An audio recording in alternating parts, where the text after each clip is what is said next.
Hello! In this lesson, we will introduce the concept of momentum, and we will begin discussing its use. Every object has a quantity that we call its momentum, and it is defined like this. Momentum equals mass times velocity.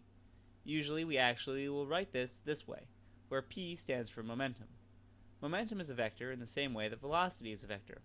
With velocity, we often consider the x component separately from the y component. With momentum, we will often do the same thing.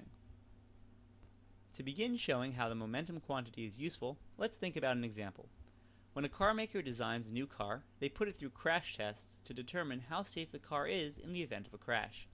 One such test they might try: what happens when the car is traveling at 18 meters per second, which is about 40 miles an hour, and crashes directly into a wall, which will bring the car to a complete stop. A factor of car crash safety that is pretty important is how much force the car feels, or perhaps how much acceleration. We'll just solve for the force that the car feels during the crash.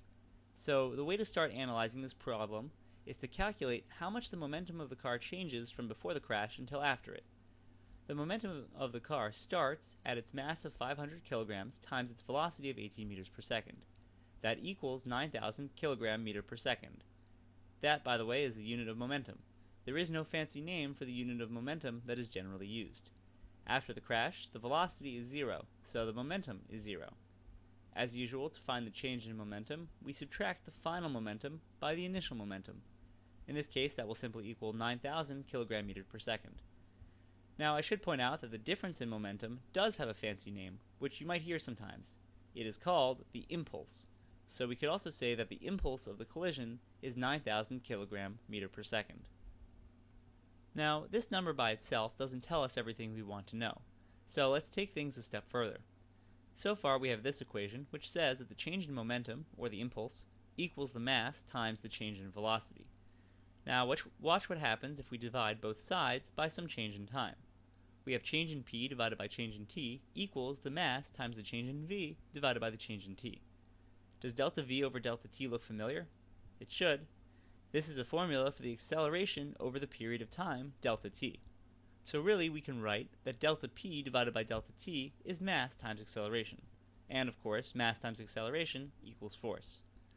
Therefore, the change in momentum divided by the change in time equals the force experienced over that period of time. Now we have a connection between momentum, a quantity that is usually very easy to measure, and force, which may not always be so easy to measure. If we look at this formula, we can realize something. If the momentum takes a long time to change, then the force won't be so large, since you are dividing by a large number. On the other hand, if the momentum changes very quickly, then the force will be larger. In our example, if the crash takes a total time of 1 second, then the force that the car feels over that second will be 9,000 kilogram meter per second divided by 1 second, which results in 9,000 kilogram meter per second squared, or simply 9,000 newtons.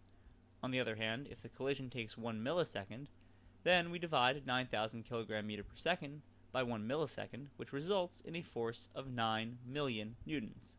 That's a big difference. So when designing cars, a car manufacturer will want to make it so that the car takes longer to stop moving entirely. At least, the part where the passenger sits should take longer to get to zero momentum. That's it for this video. Thanks for watching.